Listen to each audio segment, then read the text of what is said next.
Ladies and gentlemen, may I have your attention, please, as we go through the following things.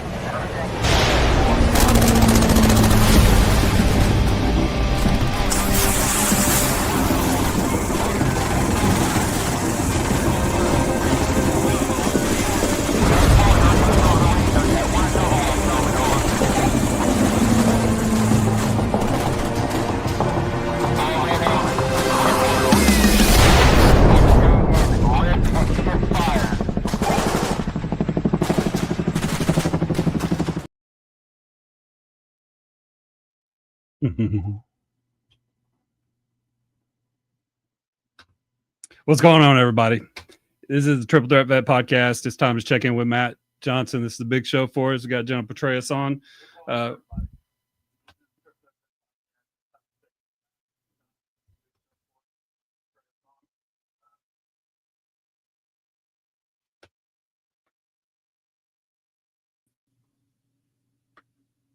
Hey, everybody. It's Matt, the Triple Threat Vet Podcast. What's going on? It's Tuesday, 7 p.m. As always, we're here and ready to go. So, yep, today's a big episode. First, want to tell everybody thank you for joining. Thank you for being here. Thank you for listening. I'm sure all of you have seen our wonderful show promoter, Ty, over the past week and a half, 2 weeks, has been letting you guys know who we're talking to today, seen and all over the spectrum of comments on that, but it was a pleasure to talk to our guest. We'll introduce him in a minute, but I just wanted to remind everybody out there the best way to connect with us and see what we're doing and maybe even tell your story. Connect with us, like, subscribe, share. Facebook, we're on Instagram, we're on YouTube. Apparently we're live on TikTok. I didn't know that was a thing, but we are now, so you can go check us out there. Releases to Spotify and all of your podcast listening platforms every Friday. So go out there, take a look at them, share them, like them, dislike them, just look at them. We don't care. All attention's good attention. Any way we can get a story out. So welcome, everybody. Glad to have you here. And it's just another episode of the Triple Threat Vet Podcast. So there we go. What? Yeah. I said, yeah, absolutely. Another episode. There we go. There we go. So, Ty, before we get into who we're talking to today, which is epic, right? Very epic. I think, it's one of the biggest influences in a lot of people's military careers, arguably, who we're talking are going to react to who we talked to today. And so everybody knows what you're going to see today was pre-recorded. We got the opportunity. But there was another milestone in the Triple Threat Vet family, more specifically the Cobb family this weekend, was there not? Yeah, there was another. Yeah, I'm here. We had another one. My daughter got married. It was a pretty great thing. I got to walk her down the aisle. So here's a picture of me walking her down the aisle, and there's a picture of me blocking for her before we walked into the beautiful church. So congratulations to Cadence and Jaden Stover. That's my number 5 baby's new last name, Stover. So shout out Christian. Maybe that's one of your kin that just married a Cobb. There we go. Yeah, maybe. But yeah, it was wonderful to be able to just sit there and talk to her for a few minutes before, all the madness started with the ceremony. So just me and my number 5 daughter out there sitting. It was great. So nice. Little pretty church out in the middle of nowhere in the country in Texas, out in Waco, and a little church like Kill Bill with an organ in it. It was beautiful. Yeah. So, no, looks awesome. Well, congratulations to the newlyweds. Did they get a lot of money? Oh yeah, millions of dollars, I'm sure. Did they? Well, it probably feels like millions when you're freshly married. I know I felt like I was a millionaire when I got married, but lots of money coming around. Getting married is definitely an expense, but it also helps you prepare. So congratulations to the newlyweds, and congrats to you for sending another one off into the sunset, dude. You're almost done, bro. You're almost done. Almost. Got one more at home. And, he's 12, so shouldn't be getting married for at least another 10, 12 years. So yeah, but when he turns 18, he's on his own. That's right. 6 years. Yeah, man. Yeah, but anyway, so I mean, it sucks that Al couldn't be here for this, but we got to interview General Petraeus, and that was a really cool thing for me to do because my career kind of started at Fort Campbell. So like some of the things that he was able to convey to us, like, in 2003, 2001, 9/11 happened, and it basically changed the entire way that the military is going to deploy, the way we fight. We went from fighting like we did back in Vietnam and Desert Storm to a whole new way of fighting. So to be able to spend some time and talk with General Petraeus, with Al and Matt, was just really cool. So like in this first video we're going to play, is where Matt's talking about the intro. He's describing his childhood and where he's growing up. And you can tell just from the way he grew up, like, where he grew up in New York, he's 7 miles from West Point. So he was groomed from a very young age to love history, to love America, to work hard. And you can see as we progress through these videos that, like, this dude is driven. Like, this man is one of the, most valuable general minds of our time. And like he says, he was in the right place at the right time to get this going. So he has such West Point. It was cool when Matt was like, "So tell us about it," and you're like, and he just waxes poetic, man. It's just really cool. Well, I mean, you think about a guy like him, he's done a lot. He's been in a lot of places. He's seen a lot of things. It was just cool that he would take the time out to talk. And, it was, I think, for me personally, if you want to categorize it, I think it was cool to talk to someone of his, I would call it celebrity from the military standpoint and stature, and just kind of learn about him. Not anything crazy, but do it the way that we do it. So you'll see how that works out. But, Ty, I was telling people that we got to talk to him, and everybody was that I talked to, everybody knows who he is. Like, if you follow the military at all, right? And so they were asking questions about that. And so I was like, I think for me, it was cool, but it was more cool for you, I think, Ty, just because, like you said, you started at Fort Campbell and everything. Being a Navy guy, it just isn't someone we would have interacted with all the time. Who he was, we've seen who he is, but to get to talk to him and learn more about him, you definitely can see the care he has for what he put into everything he did to serve his country, and what that meant to him. So that was the ultimate part of doing that. So, I mean, I would say, as we go through tonight, you guys are going to see just clips of us talking to him. They're going to be kind of broken up a little bit so that we can give you a little bit at a time and then come back and react. But I think this is a good place to go ahead and roll the first clip, and you guys can check it out. So this is just a little bit of our conversation with General Petraeus. Enjoy, and we'll be back in just a minute to talk to you, because you have shaped, you shaped careers. People know who you are, seen what you've done. There's a lot of people that respect everything that you did going forward. And so I just want to say it's an honor to talk to you. And I'm excited to learn more about you and some of your philosophies, and just kind of how you look at different things that we share with our audience. We're not trying to, as Ty said, get anything super crazy, but, again, it's an honor to talk to you today, and we really appreciate it. No, look, the honor is mine, and it's always wonderful to be back with our fellow tribe members, if you will. And obviously that goes doubly for those that raised their hand at a time of war and volunteered to serve our country. Yes, sir. Yes, sir. So what we like to do in with our audience is, I would venture to say not everybody, but a lot of people know who you are. But we do get a lot of non-veterans that watch our podcast, and they're able to take lessons from that too. So we would like to just take you into the same format of what we normally do. And if you could share with us a little bit about, where did you grow up? What was it like for you as a kid? What kind of things were you into, and kind of lead up into you joining the Army? Mm-hmm. Well, I grew up in a small town about 50 miles north of New York City, Cornwall-on-Hudson. It's a village, in fact. It's right on the Hudson River. It's where my parents settled after World War II. My dad was a Dutch ship's officer who came to the United States when the Nazis overran Holland, and they and their ship were down in the Caribbean. They couldn't go home, so they went into New York Harbor, signed on with the U.S. Merchant Marine.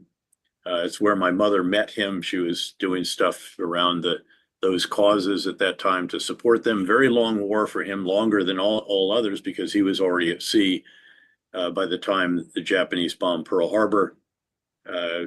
Highest per capita loss rate of all of the services. They were treated as a military service during World War II. Survived it, including as a captain of a Liberty ship on a run to Murmansk, which is incredibly dangerous. Half the ships of the convoy were sunk. Then settled just upriver from New York, and my dad initially was a a merchant ship's captain, and then settled in there were new post-war boom. There were new electrical generation stations going up all throughout the Hudson River Valley. And he, as with every captain, knows how to generate power. And he was an operating supervisory engineer there. Small town, as I said, my parents were frugal. He was Dutch after all, and they're known for that. They raised us with a lot of focus on the intellectual components of life, surrounded by thousands of volumes of books. My mother had a fantastic library, and many of the vacations and other activities in which we'd engage had something to do with American history, American culture, what have you. I've retraced Paul Revere's ride many times, walked around Walden Pond and put another stone on Thoreau's grave when all I really wanted to do was hang out at the swimming pool at the motel. And I also was very active in a variety of different athletic endeavors. Our high school soccer team won the championship our senior year, which really was one of those glory days moments. And along the way, I was also a ski racer and a tennis player. Along the way, I was developing respect for those who were 7 miles around the mountain at West Point, the U.S. Military Academy.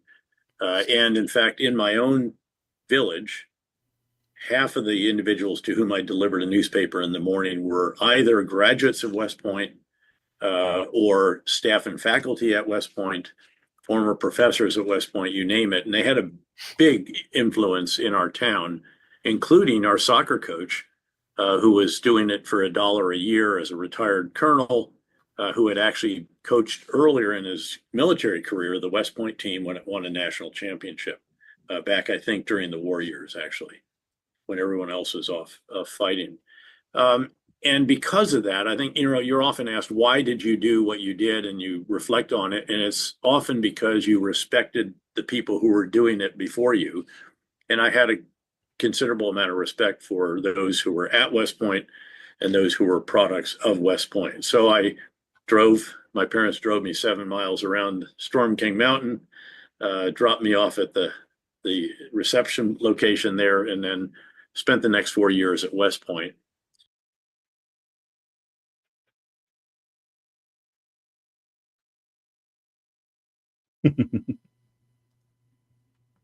Yeah. It takes a minute. So here's the thing.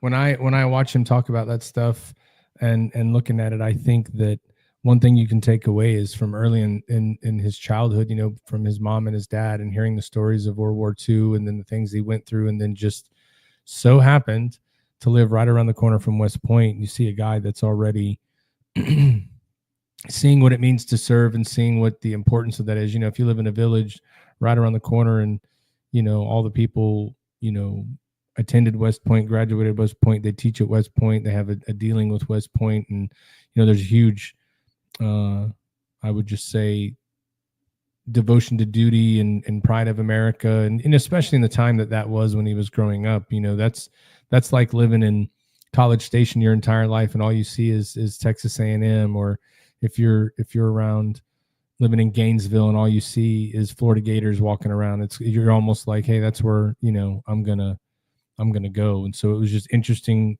to hear that, but also hear there's a whole bunch of stuff that he wanted to do, but he didn't do it because he was taught that there was things that were more important than going to play around, right? That's what I took from that anyway. Yeah, it's like some of the early things that he was doing, like he lives in a village, he's doing a paper route, like he's learning from his parents who are frugal. He mentioned how frugal they were in his upbringing and how, 7 miles from West Point, it's just the proximity that he is to history, the love that he has for history, and kind of the upbringing. You see the roots of, where this man's career is going to go, and like where his inspiration, where his dedication is going to go. You see that, and then it just, it turns into more and more. But yeah, absolutely. So as we get in, so you see that Sarah's in the building. Hello, Sarah. Yeah, it was a beautiful wedding, by the way. Carlos Calzada's in the house. One of those cool barbecue guys. Welcome in. Mike Stroud, Lieutenant Stroud, that I knew Lieutenant Stroud, but now he's a big dog in the Air Force. Welcome in, sir. And then Willis over there from the home front sit rep. Welcome in, everybody. A little bit different today than we do normally. It's not going to be as crazy, right, when you have a guest, but this one we felt was really important to, kind of talk about. We initially start with how he grew up and where he went. And now we're going to kind of get into what was it like to go to West Point back then? What was the feeling he had? How did it go for him? Those are, as we hear him talk about it, we've talked to a couple of West Point guys. I don't know about you, but when you look at this one, you kind of get the same sentiment from him going to West Point back then as you get from all those guys going today. You know what I mean? Yeah, absolutely. When he starts talking about getting ready to go to West Point, and then we talk about like being the best that you can be, like later in the interview, he starts talking about, how he wants to be the best at everything. So you start seeing the groundwork where he wants to do back-to-back PT tests in order to get ready, goals in the military. He wants to be the best you can at literally everything. Like if he played a sport, he wanted to be the best. It's just the mindset that you have for all those very high level military people that have to do strategic things and think about a million different things. Like it's amazing to think about the preparation that he went through. But yeah, he was the original Ricky Bobby, dude. If you're not first, you're last, right? It pays to be a winner. You've heard that saying in the military. If you've ever been around, like Navy SEALs, it pays to be a winner. Just anywhere. Like, if you don't go out in those things to be the best at what you do, especially when you're going to a service academy, you're going to be a leader in the military, you want to strive to be the best. And I know that everybody we've talked to that's been in that type of OCS or service academy arena came out with that mentality and understood that, there was a lot at stake the day they walked in the door, so it was pretty good. I like to hear about it, but I would say let's go ahead and play this next clip where you hear him talk a little bit about what it was like to be at West Point, and then a little bit about following on from there. Yeah, absolutely. The insight, that I got to hear every day, it was so cool being like at a front row seat to some of those bubs, just to hear all the great military minds talk, but to actually this conversation where we got to see like the genesis of where he got his inspiration from. And, and he talks about later on in the interview how any general that happened to be in the driver's seat at that time, they would have had that same notoriety as he had in 2003. But he does talk about having goals. And at some point in one of these videos, he says that luck is just the fruit of your preparation. And I love that. So, hey, thanks to everybody watching on TikTok. I know we're live on TikTok. We're live on YouTube. We're live on Facebook on a couple different things and Instagram. So thanks. Like, comment, share, follow.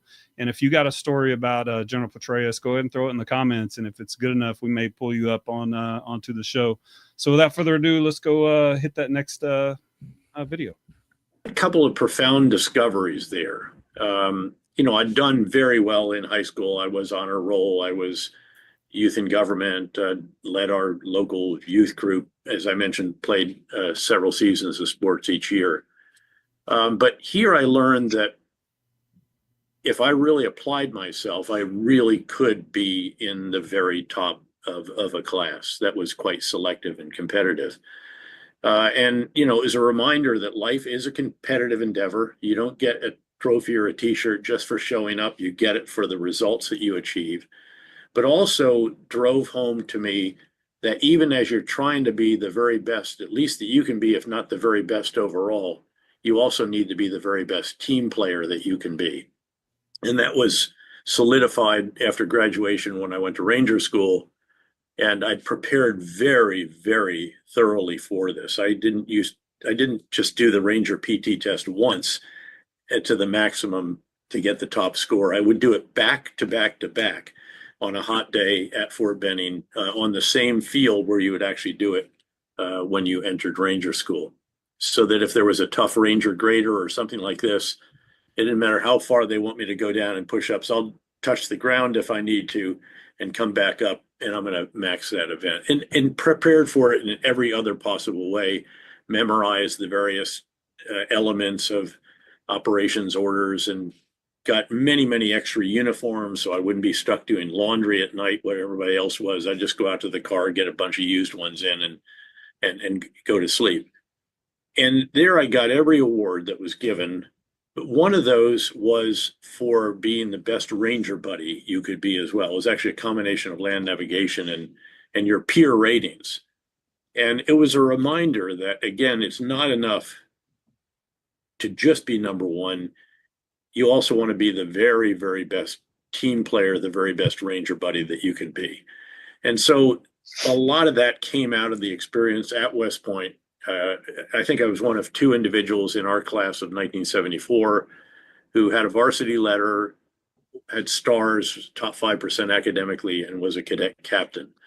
And I think the Army in particular does put a premium on people, especially if you're going to be in the infantry and airborne infantry or air assault or whatever, a premium on individuals who have the physical ability to lead from the front, the cerebral capacity to provide the right plans, orders, directions, especially when things are tough and information is not complete, and have the leadership ability to inspire, to give energy, to incentivize, whatever.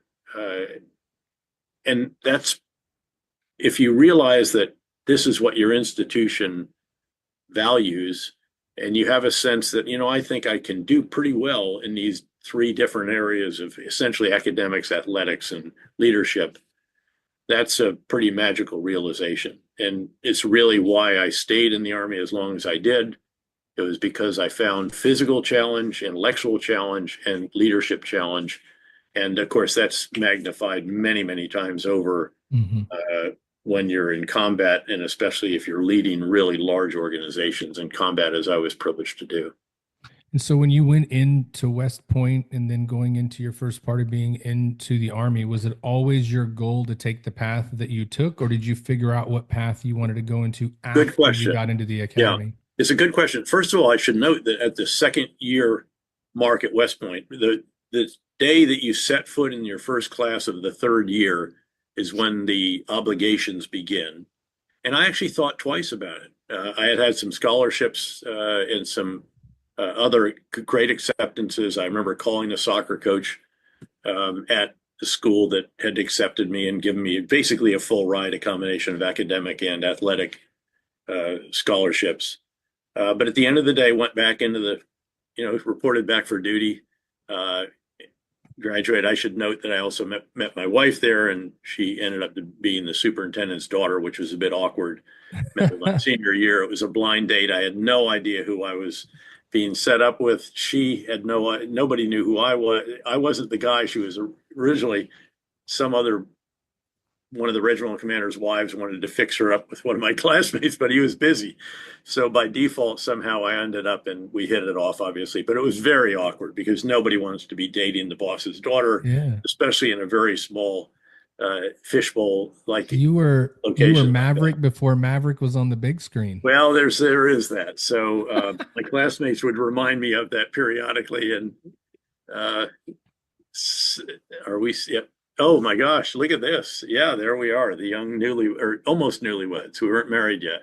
That was graduation day, I think, and the day in the superintendent's office, and he administered the oath of commissioning that day. My parents are on either side here as well.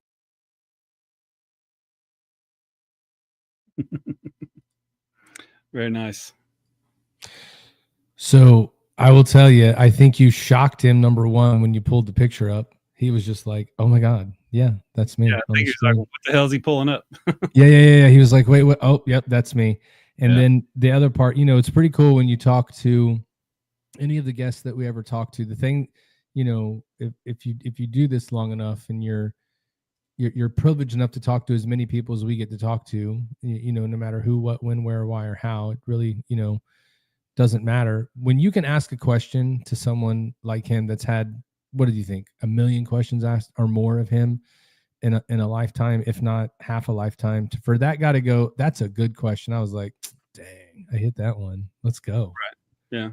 So it's like, but I also think through the entire time of us talking to him, a lot of what you see even in that explanation is we're asking him a question about West Point, but he went into describing preparing to be a Ranger while at West Point, and that just took him into what he continued to do after West Point at Fort Benning to make sure he was ready. So it's like the values and the competition and the drive that you get instilled when you're there in West Point, because it's super competitive. Again, we've talked to quite a few West Point graduates, and it's a very competitive place to be. He knew in order to compete, I got to put in more effort, do more time. He's that guy that had multiple uniforms, and everybody was always like, how do you have enough time to do all that? He's like, preparation, right? I bet you that guy said 5 Ps more than anybody else, right? And it's just a matter of doing that. So it was really cool to, through this whole thing, to see him navigate the questions we were able to ask. And I don't feel like we got a book answer ever, right? And there's a challenge there when you talk to people. I was really grateful and impressed that he was as genuine with the information he gave us as he was. Yeah, absolutely. I just like how he started talking about why general officers stay in the military, how they get their assignments, why they pick the assignments. And then, when you're talking about a career as diverse as General Petraeus, like he talked about stepping out of your comfort zone and then going to different combat MOSs, Q schools, whether it be CGSC or any of the captain's career course that he went through. He wanted to broaden himself. So he spoke about that at length about, even though he was an infantry guy, he went to I think it was field artillery or something like that. So yeah, William Stevens will be on the show next week. He's a field artillery guy, so that'll be cool. Just sure. the career progression he talks about, and then how to properly prepare yourself for being the 82nd and the 101st. And this is the video here where he does the impression of the British field marshal as he's explaining some things. This is a little bit longer. It's about a 7-minute clip here. Yeah. Like just the insight he gives you, and he actually does a friggin' impression. I've seen hundreds of bubs where he's getting briefed and he's been briefed or he's briefing, and I've never seen him do an impression. So it was really cool to see that. So you want to go ahead and play that one? Yeah, let's play it. All right, let's do it. So, and then frankly, I went to the unit that was the top choice for all infantrymen. Usually the top 2 or 3 infantry men in the class would pick the Airborne Battalion Combat Team in Vicenza, Italy. It's now a brigade combat team. In fact, it's where our son had his first assignment as well, although he went immediately to Afghanistan. And I showed up a couple months later as his commander, which was an interesting situation. But went over there, and there were the previous year, the first captain of the Corps of Cadets, the year before us, and his deputy, both were there, and they were both having qualms about whether to stay in or not. And I think when you see individuals that were that successful and that prominent in this cadet structure there, you then ask yourself as well, why would I be staying in here? Couldn't I do a lot better on the outside? And by the way, both of them did leave and then did very well.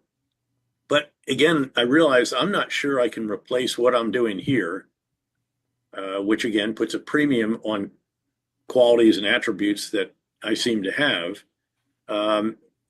And I could already see a path that might be a little bit non-standard as well, that might involve, say, graduate school. I like doing different things. I didn't do the infantry officer advanced course. I did the armor officer one. I did the infantry by correspondent in advance. So when the orders arrived, I called up infantry branch and said, I've already done this. I'd like to do something that takes me out of my intellectual comfort zone. And that was something I sought many, many times. And graduate school at Princeton was the ultimate out of your intellectual comfort zone, because there were people there that see the world very, very differently from the way I saw it, at least. And therefore, it's a very, very valuable experience. So, I had these great assignments.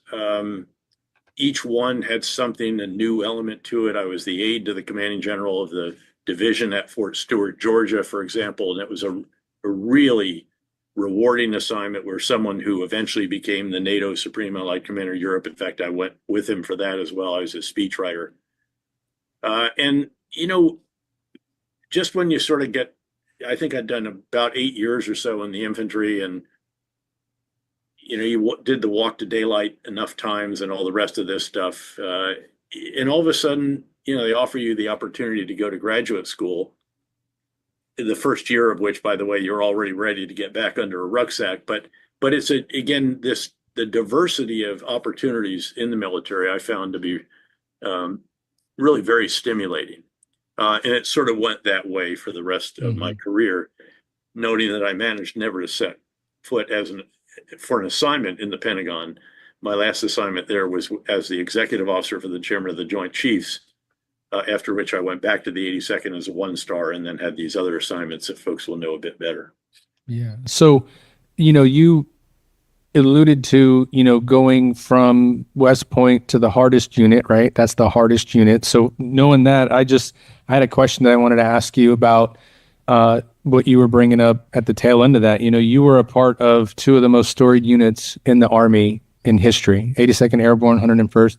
What was it like to be with both of those, knowing that you read a lot of books? We've already learned you read a lot of books. You've learned a lot of things.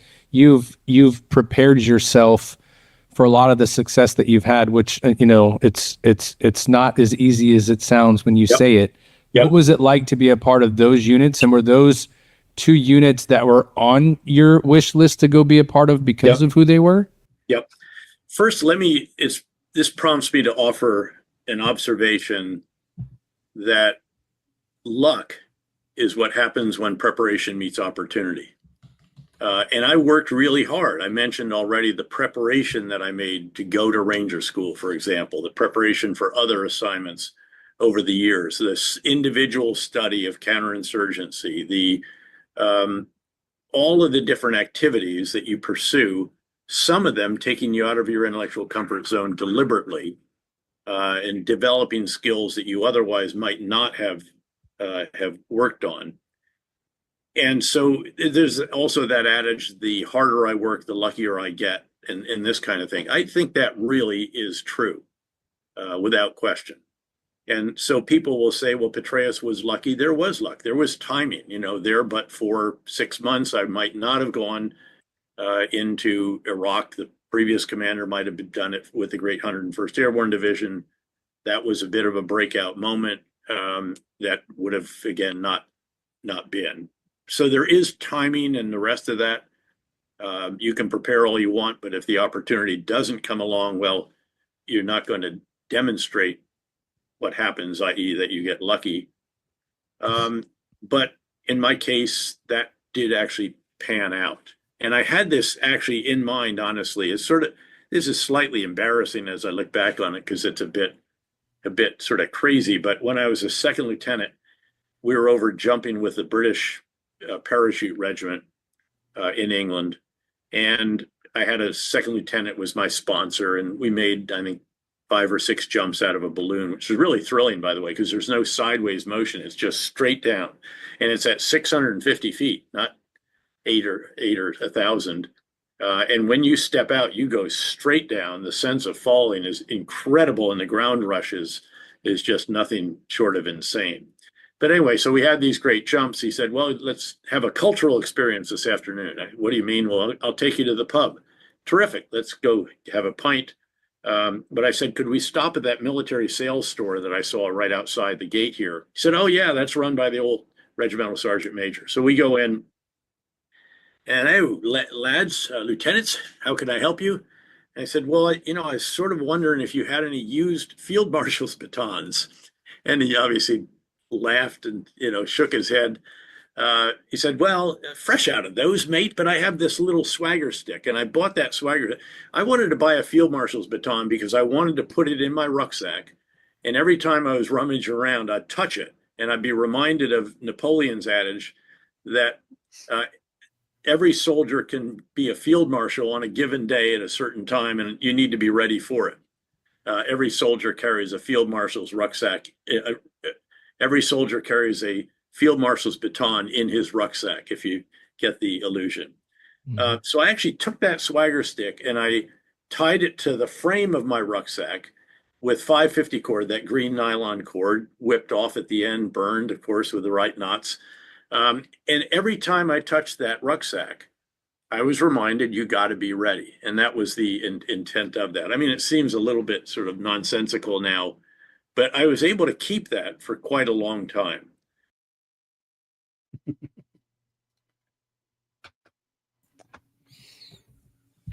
Frank Gambino says that I would prefer hearing the interview with the good general rather than listening to the podcasters blow their own horns. Well, Frank Gambino, you can kiss my ass, because I served with that guy for 20 years ago. And if I want to talk about my service with him, I will. If you don't want to, then don't fucking listen, dude. I don't care. Go away. Yeah. Well, I mean, for that guy to, back to the interview, comments are there, but for him to know that he wanted to go buy a field marshal baton, that's the thing that sticks him in there. He put something in his bag that allows him to, every time he touched it, he was like, oh, I got to be ready. I always got to be ready, no matter what. And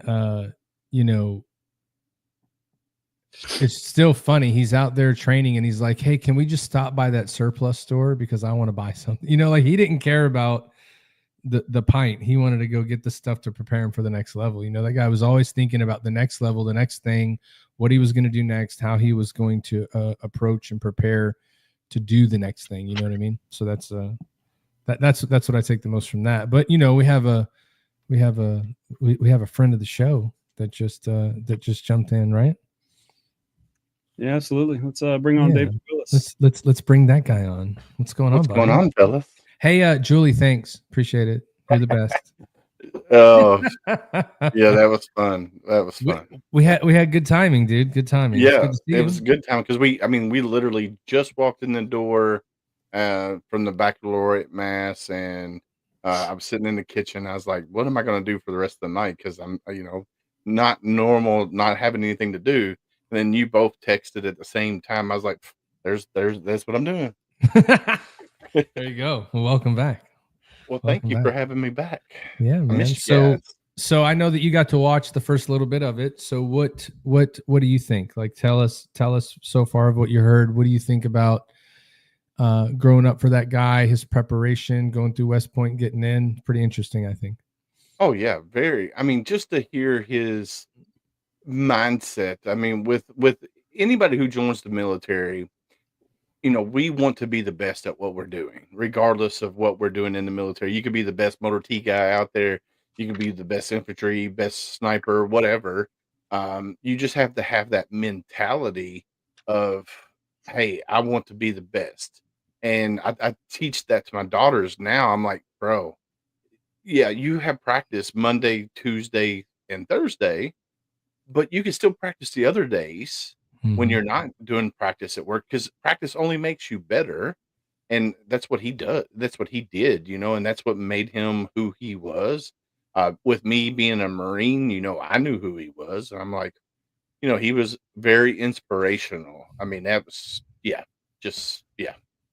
Yeah, he was a guy that was driven and knew what he wanted to do 100% all of the time. And so that's kind of the thing you get out of this. And, for him, it was, I think, a lot of reminiscent for him. He was reliving what it meant to do that in the beginning, and he got to express that and explain that. And that was just the cool part, to hear the genuineness by which you could tell that even today he's proud of everything that he put in place and did. And we didn't get to ask him, but I would imagine if you asked that guy today, what are some things that you didn't do you wish you would have done? I bet you he's got a list.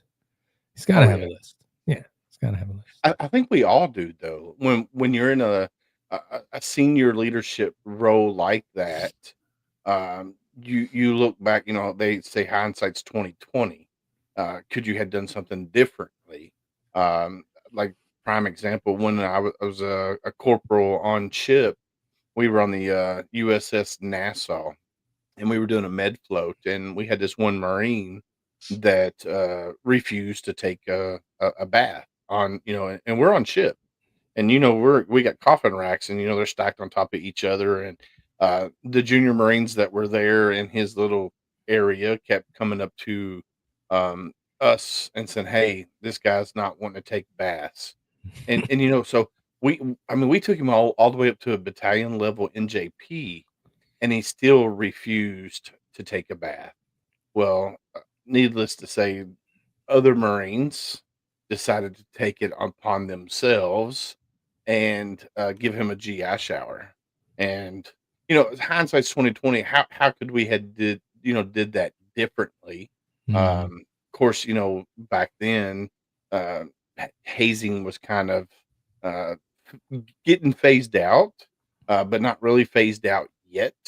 And it's like, I didn't know what was happening, and because like after it happened, he went to the company commander or platoon sergeant company platoon commander. Then they went up to company commander, and um, I got pulled into the offices, and I was like, I had nothing to do with it. And come to Yeah. find out, it was Marines from another platoon that had done it. And I did everything like I thought I did right, but it's hindsight's 2020. Yeah. You always want to change something when you look back on it. You guys didn't explain to that dude that in like a week he was not going to know what a shower meant. You know what I mean? Or you didn't explain to the other Marines, guys, you're all going to smell like him in a week anyway. It's all good. Let's just get through it. Yeah. But I mean, it was to the point where he had dirty socks underneath of his rack, and it was really bad. Like, it smelled. I mean, we had to wind up taking the Marines that were in his area off of those 6 racks or 8 racks, however many racks it was, and move them to a different area and leave him by himself because nobody wanted to, bed up next to him. And he had his own, when we were doing field training and stuff, he had his own tent and stuff because nobody wanted to, he was basically a loner at that time. And it was just like, was there something going on with him? I mean, because when we were back home stateside, he took baths all the time. So we never. I mean, really, you're busy. There's no need to do that, right? You know what I mean? So it was crazy, but no, I think. So I'm assuming you guys had to do a pre-recorded episode with the general. Yeah. Yep. So a lot of the stuff we're showing today are the highlights from that, just so people can kind of get a picture of it. I would tell you from our standpoint, like I said earlier, being in the Navy, not really being in that arena. Of course, we all knew who General Petraeus was, but I'm just glad we got to do it because General Petraeus, someone that Ty served with, and he saw a lot of what went into doing what they did when they went on deployments. I think for Ty, that's like a dream interview of someone to talk to, right? You're talking to someone that I would say you looked up to. I'm not trying to say that Ty is like, oh my God, he's the best ever, but a guy you looked up to militarily and leadership wise, and to actually meet the guy and hear his story after, like, it lives up to the expectation, I would think. So. Oh yeah, for sure. Yeah. I just thought it was great. Like, it's not that he was my military hero or anything. It's like he just happened to be in command. He was the top of the chain of command for most of the deployments I was on throughout my career. So it kind of worked out that way. But like, it wasn't just General Petraeus, but like what I really wanted to do with this interview was, like, General Petraeus was the one in charge of all the Army, pretty much was on top of the chain of command for most of my deployments. So all those officers and NCOs and enlisted and officers that I served with, this interview for me is just a way to show them that, what we did meant something, because in a lot of ways, the global war on terror is, in a way, it's kind of fading in like Vietnam did. Like, people don't care about the military that much anymore. It seems like it's not, on the news. You don't hear about, our protective posture. So to get kind of an azimuth check from the premier person that literally wrote the book on counterinsurgency, literally wrote the book on warfare from 1945 to Ukraine with his book, The Conflict, that he wrote with the British gentleman. Like, it is amazing to be able to sit down and share this with Matt now, and then also to be able to share it, on this platform that we've been doing for 2 years, and to get a former, director of the CIA.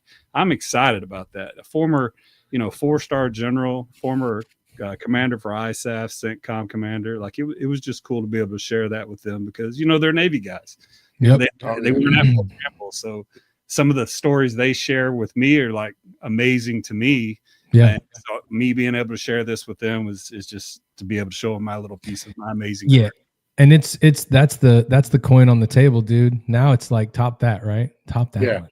Yeah, you got to Go ahead, find someone. I'm like, dang it, who do I know? I don't know anybody. Yeah, it's Well, that's the thing is I know a lot of people that like the Michael Vaughns, you know, the James Masseys, the Bob Mayers, all these people that are on the PSD teams, Cooley, you know, Sarah Olaf, I can't remember everyone's name right off the top of my head, but all those people that I can remember what it smelled like when it was raining and they would come see me at the Division EPW cage and they have some mission out of Telfar or way down south, or they're flying the generals over here, just to be able to have that dialogue and have those memories with all those people. For me, the type of person I am, that's what I share. So when the guy Frank Gambino says I prefer hearing the interview with the general, well, this for me, it's like this is a way for me to share it with all those people, enlisted and officers that we served under General Petraeus with, you know, when we were under Air Force Division. So I'm sorry for saying fuck you, Frank, but that's just how passionate I am about my service. And it's not necessarily General Petraeus, but it is every one of those officers and NCOs that I served with that helped me through my career. Those are amazing people, and that's what I want. That's what I want this to be. Is like, you know, hey man, we did it. You know, I'm about to be 50 years old. We had a long ass career, and it was great. We did wonderful things for our nation. It doesn't define us, but you know, I have, even with all the deployments, I have wonderful memories of the military, and that's what I want to share. You know, I want to share my wonderful memories with the people that I served with. And General Petraeus just happened to be the one in charge. Yeah, absolutely. That was there, man. Those are man. This for. So I mean, now we're looking at going into what now? We've gone there. So I think now is a little bit about what did you learn when you were younger? You know, lessons learned that if you were to look back at your younger self, what would you tell yourself now that you didn't know? And just being able to learn some of those things that he talks about.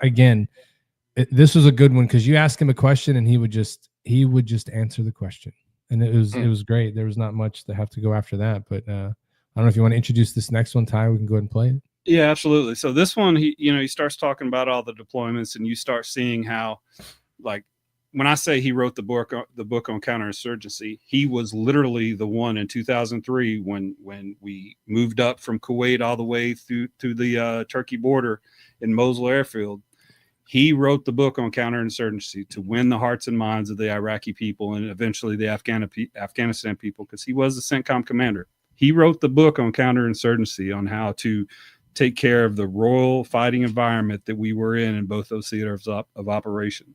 So for him to come on the show and share that, you know, proud to be average is not in this man's lexicon. You know, He talks about all of his assignments, all of his experiences, the many deployments, like you said, the luck part. But this is the part that I have in the notes here. He says, engage the enemy for sure, but you also have to engage the population, because you don't just want people thinking that you're an army of occupation coming there to take over whatever it is. Like, we are coming there to take out, that was a mission. We were going there to take out a regime and liberate the Iraqi and eventually the Afghani people. That was our mission, and that's the book he wrote. So let's play this next clip. I started doing these back and forth tours with the 82nd and the 101st. I was a battalion commander in the 101st, and then the Division G3, the Operations Plans and Training Chief. And then I was a brigade commander in the 82nd, and then later the assistant division commander of the 82nd for operations, and actually the acting commander for a month or two as well. And then Corps Chief of Staff at Fort Bragg at 18th Airborne Corps, then a year in Bosnia, then command of the 101st Airborne Division and the fight to Baghdad and all the rest. Those are two extraordinary units, as you noted.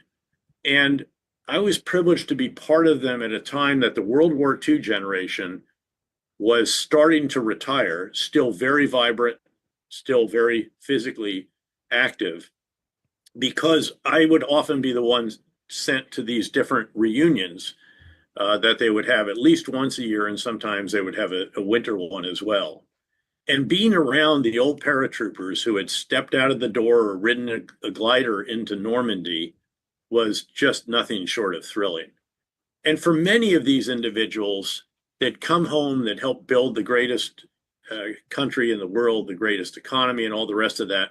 But for some of them, the most significant thing they ever did in life was, again, be part of D-Day or the invasion of Holland or the Battle of the Bulge and so forth. And they would relive this again and again and again. And I could see it when they got together with their old comrades, the emotions that would just pour out of them. And again, it was very special to be able to spend time with them.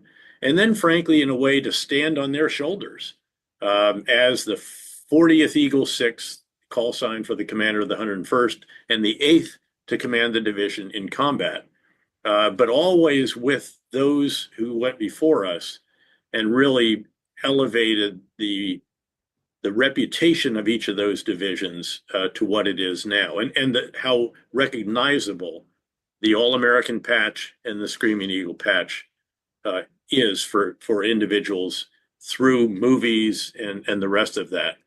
But so you asked a great question. And again, I had a lot of privileges over the years, but very much among them was especially as a lieutenant colonel in the 101st, when I got to jump into Normandy on D-Day, 50 years after the D-Day invasion. And I remember we were flying across the English Channel. We had been put in bases, old air bases that had been used for the invasion back in 44. And as we were flying, it was really a lark for all the soldiers. And it was just, okay, when do we get to go to the pub, or, what else soldiers are interested in. But as we're flying across the channel, a quiet descended on everybody. And what you could see is that this sense of history weighing on all of our shoulders as we realize that we're recreating what others did 50 years ago at night, tracers ripping through the air, aircraft being shot down, blown off course, and all the rest of that. And then, of course, when getting on the ground, to spend time once again with those who had actually done it, who are now in their mid-70s and older, and hear their reminiscings, and especially to do that over a beer was really special.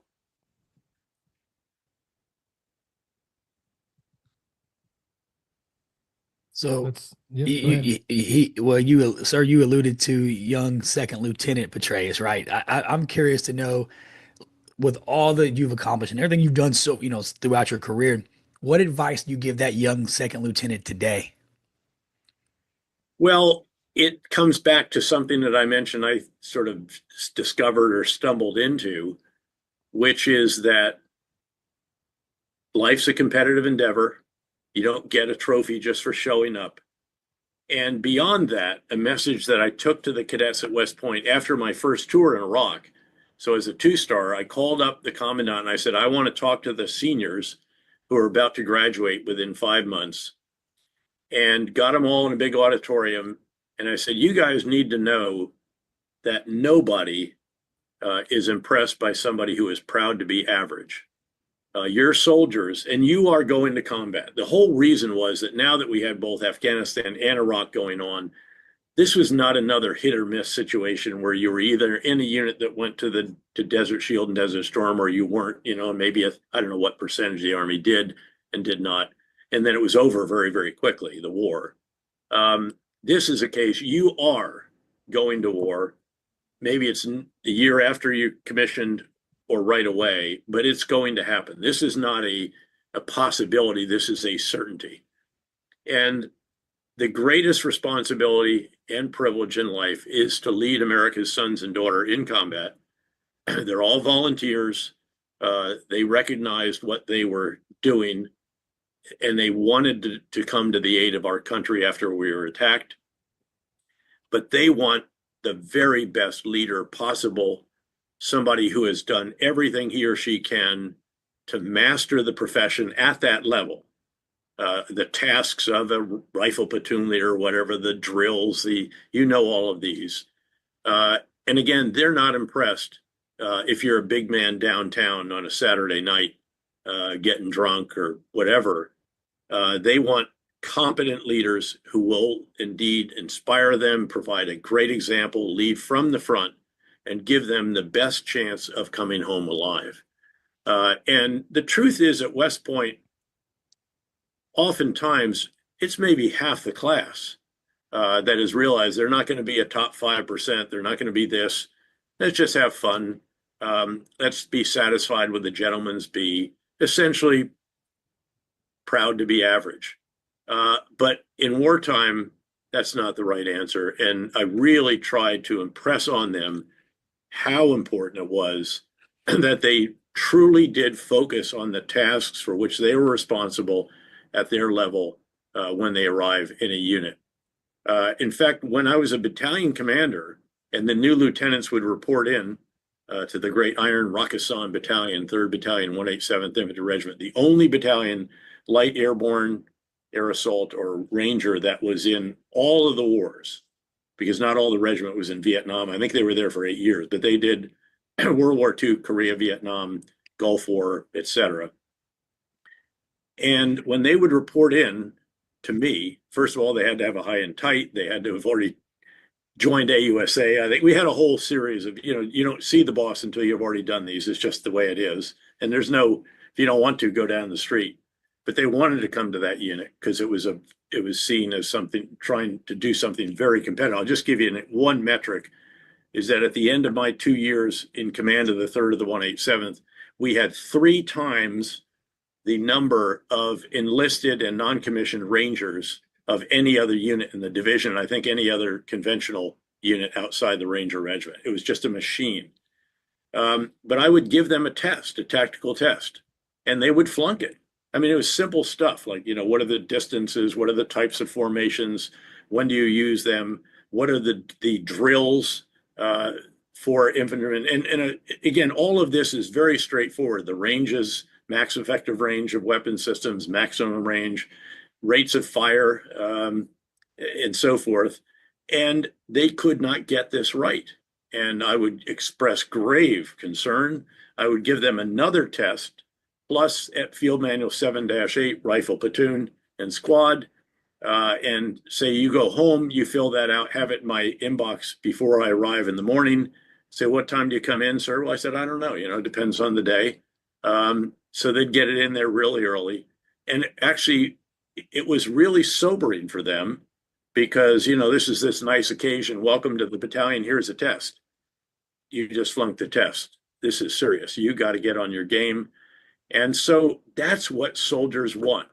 And I worked really hard to try to, and I think in truth at West Point, other service academies, I'm sure the ROTC programs, there was a deadly seriousness to what they went about in their pre-commissioning training and then what they did once commissioned that I think was much, much greater than it was during these many, many peacetime years where there was not real a prospect of going to war, certainly not the kind that we were facing at that time, which was a small unit leaders war. You all know, again, this is about strategic sergeants and strategic lieutenants who are taking tactical actions that often have strategic consequences. And we needed them to do, obviously, the very best they could in translating the big ideas at my level into concrete action at theirs, under body armor, Kevlar weapon, doing what only they could, which was to engage the enemy and also engage the population, a war among the people.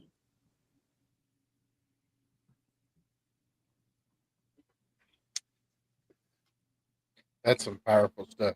That's a guy that you just asked him. This is what Al did, y'all. Al was like, what would you tell your young self that you know now? And he just went through everything he already knew when he prepared to get to that level and gave them the test. And he was like, I gave him easy stuff. What's this range, that range, this manual, that manual? How do you do this? How do you do that? Yeah. You just need to know everything. Ready, go. And they came in like, what? And then he would go, oh, you don't know that? Well, this is the answer. And they're just like, what in the hell is going on? So that is definitely a guy that lived, breathed, preached, and embodied as a leader. You inspect what you expect and expect what you inspect, right? Like he did it from the moment they came in the door. And I'm sure after a while, he was like Gunny Hightower. They had to try to figure it out coming in the door, like, be ready. This is where you're going. Oh, let me tell you what you got to do when you get there, right? Yeah, I mean, just sitting there listening to him, it's like I could see why people gravitate towards him, because he's a leader's leader, if that makes sense. Mhm. Because he expects excellence from his troops, but yet he's exuding excellence as well. So I definitely can see why people gravitate towards him and want to be around, around him during his service. Yep.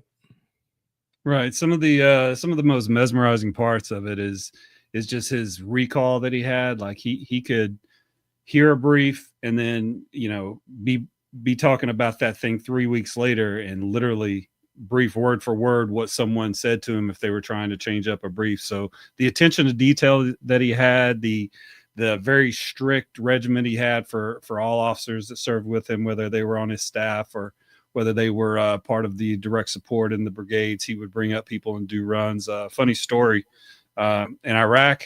So I deployed with the 101st MP Company in 2003, and our company did the MPs there did PSD for them. So I was their commo guy. So I got to be in and around them, got to see kind of things that went on. But then you see all the people interact. Like David, you said, it was fun to be around him. He's a leader's leader. But just some of the things that he talks about in that, from giving them assignments when they first show up, making sure they're with AUSA. He doesn't just want you to know your job. He doesn't just want you to know what's going on in the world. He wants you to know how to intertwine those and how to combine those pieces of information to make yourself a better officer, to make yourself a better soldier. So one of the funny stories is, like, in 03, we deployed with him. 07, 09, I was back with 716th in Iraq for a 15-monther in the Camp Victory base complex. So I'm going over to get ComSec from the 18th MP Brigade. And I'm in a little vehicle, one of them little Toyota Hiluxes, driving over to one of the castles where the 18th MP Brigade is. And I see a big group of people kind of like coming at me. There's a big mob. And it looks like some of them are running, kind of slow, little airborne shuffle. And, I stop my vehicle, kind of pull over to the side. And you see some people in MPs running out, or people in PTs running out in front of them. And they kind of stop everybody. They're ground guiding. And then lo and behold, here comes General Petraeus. And as he's running, just trotting by, a very, very slow airborne shuffle, he's got 5 or 6, young officers. They look like little kids behind him. And they're just, as they're running probably 10, 12, 15 miles, he's just giving them the what for about what his expectations are. So he would do this all the time. And you see the mentorship that he did, the mentorship program that Command Sergeant Major Marvin Hill did with all the NCOs, just an amazing command team. And to be able to interview him, like I said, it was pretty amazing. So I think that's that story. What do we got next here? I don't know. It all ran and into each other going from there. But I do believe we're getting to the point now where we talk a little bit about what it was like to be the commander at the time he was, and what the impact was, and what it meant for him to have to, like you just said, Willis, motivate the troops to be ready to go no matter what, right? He has a very clear understanding at what his celebrity meant, if that makes sense, right? Yeah. He understood that everybody goes as he goes. And if he didn't go the right way, he knew what that meant, but he also knew that when a decision was made, he needed everybody to believe in that. And the only way to do that is for him to be the guy leading that charge, right? And so it was pretty interesting to see him explain that. I do believe that's what we're about to look at next, is just, him reflecting on what it was like to be that commander that had to make that call. It was pretty good. Yeah, I think this one is the one where he really started to get comfortable with your questioning, because this is the one where you got to pay attention. He actually gets pretty excited. He's like, at about the 318 point, the word "balls to the wall, motherfuckers," is said by General David Petraeus, and Matt Johnson got him to say it. So when you're talking about a general officer saying that and getting that passionate when he's talking about it, just having the wherewithal to actually record the guidons, and I'll play that video after it. But the meticulous way that, like I said, I've been bothering for years to come on the podcast, and all the little things I've talked about, the clips I've sent him, like he made sure that he catered to us, and like Matt said, he answered the questions that we asked. And, we really wanted to share that sentiment of what it was like serving, not the any other controversy, not why we went to war, not, any of our tactics, just the camaraderie and the band of brothers that, like hearing him talk about why he's proud for the service that he gave. Like, that is really what I took from that. It was pretty cool to see. I felt like I was talking to anybody we've ever talked to on this podcast that tells you about their service and what they're proud of doing and what it meant to them. It just felt the same. Yeah, here we go. Here's the next video. So I would just like to ask, we're talking about, going to West Point and letting all those young future officers know, like, people don't expect you to walk in the door and be happy to be here. You need to walk in the door like you should be here, right? Exactly. Do you have like a personal story that you reflect on more than any other about your time serving in combat? Is there one that like resonates with you that you could share, that is just like an example of like what it meant to give that speech to those young officers and how that applied in any situation that you had been in? Well, there were a number of those. And, they were always very contextual. And so you have different, you make remarks when we're still not sure we're going to war. We're in Kuwait, we're uncoiled, we're out in these big desert and assembly areas, if you will. Then you get the order. In fact, I actually scripted what I was going to say to the division. I didn't want to do this off the cuff. And so when we got the order, I got on the net and made a radio call that was guidons, listen up everybody, as you all know. Guidons, this is Eagle 6. The 101st Airborne Division's next rendezvous with destiny is north to Baghdad. Upward, Eagle 2 is in effect. Godspeed, air assault, out. Actually, let me try that one more time. Guidons, everyone listen. This is Eagle 6. The 101st Airborne Division next rendezvous with destiny is north to Baghdad. Upward, Desert Eagle 2 is now in effect. Godspeed, air assault, out. And I recorded it, of course. So, we had, and then we made, because later on we made a video that was a part of it. But, you've got to capture some moments. And there's a bunch of those. I remember there was one in Ranger School where, of course, it's raining, it's really cold.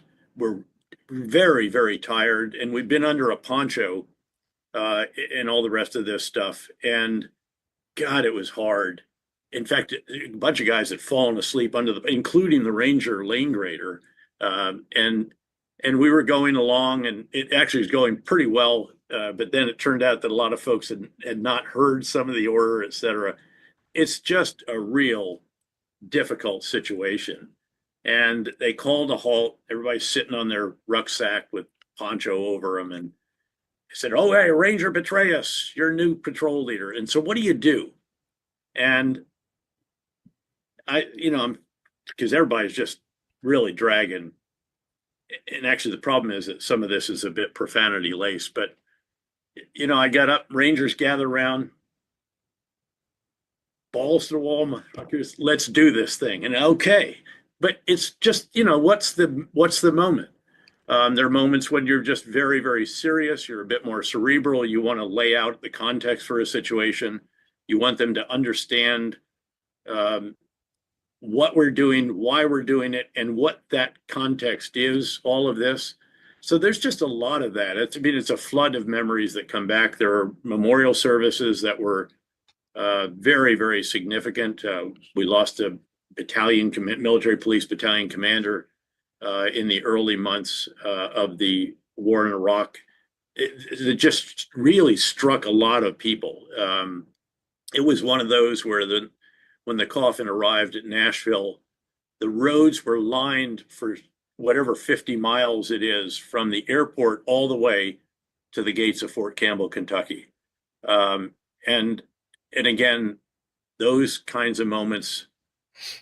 But at the end of the day, really, I'm occasionally asked what was the highlight or the most, I think any of those in uniform who served in the surge and helped bring a country out of a full-blown Sunni Shia civil war, drive violence down by nearly 90% in 18 months, give a country a whole new opportunity, and they made the most of it for the next 3.5 years. Violence continued to go down even as we were drawing down. That's a pretty historic achievement. And you could sense that in the latter months of the surge, where they're realizing the enormity of what it was that we had all accomplished together. American coalition, Iraqi forces, people, leaders, counterparts, and all of that. And even President Bush in the White House, because he took over the Washington part of the war in a way that had not been before. He had basically allowed his Secretary of Defense to do that. And I went to him before I deployed. I've been confirmed, and I was going to go back for the 4-star tour. And he asked me to come by, photo op. And he said, well, General, we're doubling down in Iraq. And I said, Mr. President, your military is going all in, and we need the rest of government to go all in too. And he said, I will ensure that's the case. He started an unprecedented secure video teleconference directly to Iraq with the commander and the ambassador, all the others in between us there on either at the Situation Room table or at CENTCOM headquarters, whatever, 7:30 every Monday morning, every single week for a full hour. And he didn't go to the CI director and ask him, how are things in Iraq? He went to the ambassador and to me, and everybody else is there. And that was incredibly important as well.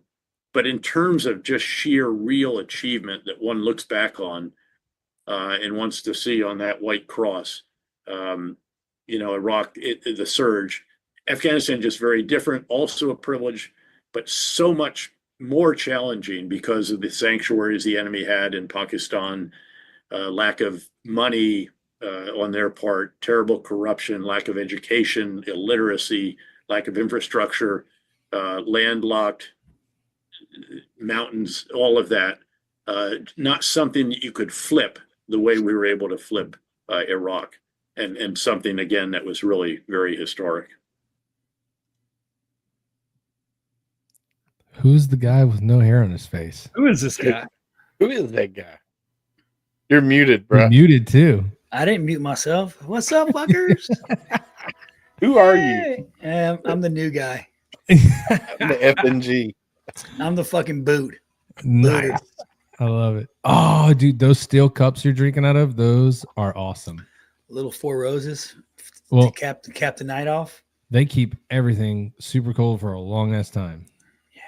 Yeah, it's good. So, Mr. Hero there, what's up, buddy? Been busy, bro. I'm not gonna. You guys, we're halfway through this show. I'm not even gonna get into it. I've been traveling, been on vacation, and now I'm back at my vacation home, looking to jump on and talk with my brother. So I'm excited to be back. You know what I'm saying? I'm tired. I'm fucking tired. I've been fishing, been soaking up a lot of sun. I got that glow going on. You know what I mean? Yeah, I'm just glad that you shaved the hair in your face before you went in the sun, because otherwise you'd have like a powder white chin. I should have kept the mustache. I had a fat, beautiful. My wife said I looked like I had a disguise on. That's how bad it was. That's crazy. What's up, David? My brother. What's up, buddy? So Amber's asking if this is an old pre-recorded. So it's pre-recorded a couple weeks ago. We're just now putting it out. Obviously, this is our.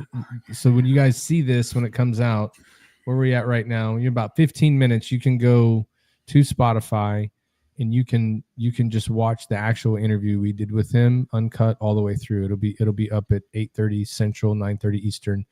But this is just, we wanted to be able to share it. So this is our 101st episode. So, it's one of those milestones that we wanted to hit. But yeah, it was recorded a couple weeks ago. It's been under wraps for a bit, but it's been teased a lot here in the last couple of weeks. So it's definitely one to go check out. And when you watch it all the way through, you'll get a good feel for it. But I'm just glad I read the comments, Matt. I was excited. I was like ready to come on here and just give somebody some smoke, but ain't nobody. Looks like everybody was very respectful and didn't want the smoke tonight, because I was hoping somebody would have gave me a reason to just cut loose. There you go. There you go. So Al, what was your overall take? You know, we've watched a few of the outtakes so far, but what was your take on being able to talk to him for as long as we did and being able to ask him the questions we asked? Oh, dude, it was awesome. I mean, you figure the guy, and I don't care which way you feel one or the other. The guy's a true American hero. He's a legend. He is. I mean, he's done some amazing stuff. I mean, the guy is a general. Let's just go there. Let's start there, right?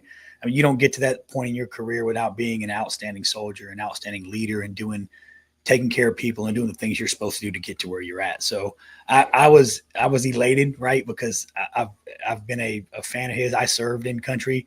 I served in country prior to him taking command, but I've always been a fan. I've always looked up to him and kind of what he's done in his career. So I was pretty pumped, man, to have the opportunity to sit down with him and have a candid conversation and just talk about his service, right? Not all the other shit, just his service and what he's done and how he kind of got to where he's at, and just hear his leadership, right? Because I don't care how you slice it, his leadership philosophies and the way he approaches leadership, you know, you can write books on it, I'm sure, and he has. But absolutely a stud. Yeah, for sure. And if you don't like that, fuck you. So I wanted to make sure that I played this little clip of the Op Order Desert Eagle 2 now in effect, because I really liked that he was meticulous for the historical impact that would make. Because I mean, to have I knew the combat camera person that made these videos. So these videos were, you know, we always made videos after all those deployments. So to see this and to know where it came from, it was just amazing to see all the people that I know worked so hard on this video. So I want to play this because he made it a point to correct himself. Guidons, this is Eagle 6. The 101st Airborne Division's next rendezvous with destiny is north to Baghdad. Op-Order Desert Eagle 2 is now in effect. Godspeed, air assault, out. You got it all right. Then the post video, like it goes right into the AC/DC song. Are you ready? So it's that's one of those motivational things right there. Yeah. He also mentions the 716th MP Battalion. So October 16, 2003, Lieutenant Colonel Kim Orlando, Staff Sergeant Bellavia, and Sergeant Grilly were all killed in an ambush down near I forget what it's called, but down South Iraq. They were all three killed. So for him to mention that and to see what had happened at that point, like he was the highest ranking person to get killed, and the outpour in Nashville, like he said, I remember seeing the videos of that, and to know that was our unit, and Sergeant Bellavia and Sergeant Grilly losing their lives, it was a terrible day. So October 16th is it's a big day for everyone that served in 716th. So love you guys, and hope General Petraeus mentioning that is proof that, you know, Orlando, Bellavia, and Grilly, your names will live on forever. We'll never forget you. So hoorah. Shout out to all the gate guards out there. I'm so glad I got through that one. Break it down. I thought I was going to get upset there. Well, I tell you what, like, we asked him for a moment, and not only did he give you a moment that was historical in him making the call to make the march to Baghdad, he also gave the call about he gave you a memory that was early in his career that is fond memories of him becoming that leader, right? And then to finish it off with remembering people and what it was like there. You can just really see that no matter what it is, when it comes to military service, sacrifice, and all the things it takes to do it, I mean, the man has too many memories to commit. But, you know, to give three different perspectives and really look at it, three different areas of where he was at in his life, you know, it was pretty amazing to see. He just you can tell that he really knew his entire career what the impact of being a leader, and he knew the impact of being in those companies and divisions and what it was going to mean for them to go do that. Like, you know, it's historical. Like, those are dream jobs, and he was like, I'm going to get both of them. Like, there's no doubt I'm going to do that. So it's pretty cool. Yeah, and then the next one as we move into some of the next videos, he starts talking about the preparedness, and this is where I get a little bit emotional because we start talking about the actual names. Like I said, I wanted to make sure that I mentioned the actual names. So I think in this one I mentioned most of the names that I could remember of his PSD that I could remember when we were actually talking to him. But again, this video is for all those that protected General Petraeus from the 101st MP Company way back in 2003. If you don't got any more setup, we can go ahead and play this one. Do it. All right.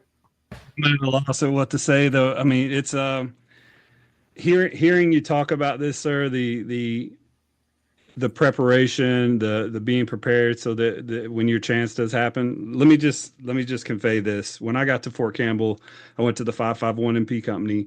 We had orders to go to Kosovo. So in Kosovo, that's when 9/11 happened. Yep. After 9/11, the entire op tempo changed for definitely Fort Campbell, but all of CENTCOM and all of the military.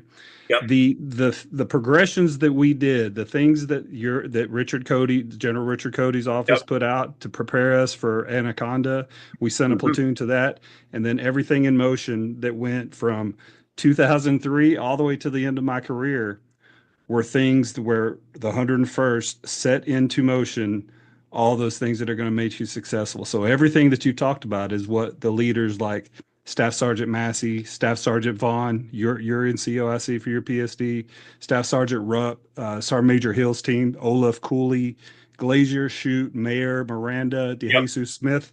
We deployed so many times based on that ideology. And thank you so much for sharing that. Your insight has been wonderful. And sorry, I just had to interject. I'll turn it back over to you, Matt. Well, I appreciate it. No, it's kind of you because it is all about specific people, but many of them, sea of faces. And one who, of course, is incredibly special was Command Sergeant Major Marvin Hill. I actually inherited him. I didn't have a sense of, I'd not worked with him before.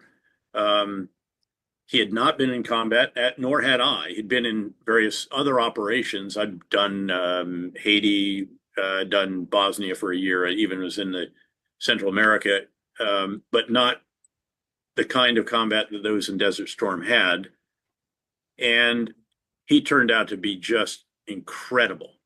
And what we had an agreement on was that his number one job was to expand my impact. It wasn't to be my air assault, I mean, he was my air assault buddy, but he wasn't what we call a backseat of the commander's Humvee sergeant major. He wasn't just hanging out with me because it's easy, because I have the vehicle, the helicopter, the fixed wing plane, and along with the boss, and maybe you go off a bit separately at most locations, but perhaps not. He would go off on his own. And I'd actually give him problems that he had the authority to solve. You may recall we were the only division that stayed in Iraq after the fight to Baghdad. 1st Marine Division went home, 82nd went home, 3rd Infantry Division went home. And we went to Mosul and took control of the north. Place was in flames when we arrived, put that all out, got it all sorted out and so forth. But there was no mid-tour leave for our soldiers. It was announced late in our deployment.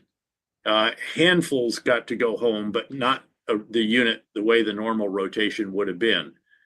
And so he set about to solve that on his own. And he drove up into the 3 Kurdish provinces. He found hotels. He negotiated with the owners. And on the weekends, when they would not be full, we actually got a certain number of rooms and so forth. And our soldiers could go up, spend a couple of days in air conditioning with porcelain toilets and sheets on a bed. And that was the closest we got to a mid-tour leave. And for many of them, but he did it on his own. Lots of others too. And so he was not somebody who would go out on his own as he did. I gave him his own security detail. And most of his was all on the road. So he experienced what our soldiers were. I don't know how many IEDs hit his convoys over the years, because you recall, then when I went back for the surge, I found him and said, I really need you to come with me. On short notice, he deployed. So that was our 2nd combat tour. He went with me to Central Command, and then he went with me on real short notice to Afghanistan as well. So you talk about again, a battle buddy. You talk about an incredible, I think he is the model for the senior enlisted advisor leader. And what's not known is he actually turned down the opportunity to be the first senior enlisted leader, the chairman of the Joint Chiefs, because he believed it was more important to stay in Afghanistan, that he felt he would have a bigger impact there than he would in the Pentagon. So an extraordinary individual. And in fact, I felt really privileged to be asked to preside at his retirement ceremony at Fort Campbell, Kentucky, of course. And it was as the director of the CIA. And again, we're still lifelong friends. We do events together. KKR, the firm in which I'm a partner here, huge, one of the great investment firms of our world. We do annual or have done annual events to connect employers. Again, if you own 120 companies and minority interest in another 120, and you can get many of those in the U.S. in particular to come to a location, and they're there. They want as many men and women who are in uniform. They want as many veterans and spouses as they can get. And what they want to do, at our encouragement, is they're not just providing a job, they want to provide a career. And the difference between a job and a career is that the latter, they invest in you, they train you, they educate you, they mentor you, all the rest of this, because that's what we want our veterans to have. And by the way, as you know, veterans don't want a handout. They don't want charity. They just want an opportunity. But what we want to do is make sure that our companies are making that opportunity the most conducive to fostering a career, not just an 8-to-5 job, which doesn't have a particularly rewarding component to it. So again, I can't say enough about him, what he did for our commands over the years. Again, going off on his own. In Iraq, he even got a medal for valor for leading the counterattack against some guys that ambushed him north of Baghdad, as I recall. But they got hit a fair amount. But that was good because he knew then what it was our soldiers were experiencing. And he'd be able to spend nights out with them in their various outposts and bases in a way that it was much more difficult for me, because we did have to be at that headquarters to run the war at least every morning, and the morning update and all the rest of this. Had to be there to run it in the morning. Nice. Yeah. Yeah, like it's hey, you're all right, you're done, bullets are gone, okay, cool, see you in the morning, no big deal. Yeah, easy day, just another Tuesday. Yeah, easy day. But I will say that Lee Cooley, he was one of the people on the PSD team, so shout out to Lee Cooley. You're the reason, brother, that I actually wanted to get this interview. It was very important. You, Cooley, as well as I know that the 101st MP company was special for everyone that was in it, and most people that were in the 101st right before it rolled up his guidon has that lifetime certificate. So for the 101st, hearing the words that come out of David Petraeus' mouth mean a lot. So it's not an ego boosting thing, but it is definitely a very proud of our service, proud of the men and women that we served with, proud of the things that we did for our country, to be quite honest. Mm-hmm. So. Yeah. I mean, when you were naming the names to him, he just kept shaking his head like he knew every name that you said. And then after that, being able to talk about Command Sergeant Major Hill and everything that he meant to that and going through it, you can definitely tell that all the work that you guys did over there and all the support that you gave, like, he's just a guy that appreciates that. But, at the same time, he walked in the door, he was like, I already know what they're about to go do. Like, I know what's about to happen. There is no, there's no concern. There's no worry. There's no fear of what's not going to happen. There's no way we're not going to get this shit done, like, let's go. So he's definitely confident for his soldiers always. And you saw that through the whole interview. He's like, by the way, everybody, if you are okay with being in second place, don't even apply because we don't want you. I was like, that is which is crazy because it's the Army. I mean, no, I'm just kidding. No. His interview was just, I mean, the whole interview was like that. I mean, he essentially, like he did, Ty mentioned names and he remembers his soldiers. He remembers those people and what they did and all the how they performed in a combat zone, right? I mean, that you're not talking about they're deployed to Italy or Korea. They're in a, sure enough, like shit hitting the fan area, and he remembers those names and he remembers those people, and that's it. That's another testament to like the type of leader that guy is and what he did, for his country. I mean, period. I mean, people forget that even that our generals and high-ranking officers, right? These people, they sacrifice just as much as us enlisted guys do. Like they're away from their families, they're away from their wives, they're away from their children, they're deployed to hostile areas as well. Like they're not immune from all the same shit that we deal with as veterans. They're not immune from PTSD. They're not immune from this, veteran suicide. It's all part of what they have to deal with as well. Just because he's a general doesn't mean he's immune to all the same things that we deal with as veterans at our level, right? As senior NCOs and NCOs and junior troops, right? Yeah, I mean, the dude was chopping it up with George Bush once a week. You know what I mean? Yeah. He's like, yeah, we're just doing some shit over here, taking care of business. What do you want to know? And it's, interesting to just see the perspective on him, the confidence that he had to go in there and do that job and know that it was going to be okay was directly involved with how all of that went. His confidence, again, like we said earlier, he had to be the guy that if he was not confident, it wasn't going down. And so he made it happen. He's definitely interesting. Yeah, I do want to say that at the time, Staff Sergeant Massey, he was the PSD for the O, so General Helmick, I guess, and General Frakely. So he was over there, and so he got to see the three generals back in 2003 run. So Staff Sergeant Massey at the time, Sergeant Major Massey, I think is what you retired as. Thank you for your service, brother.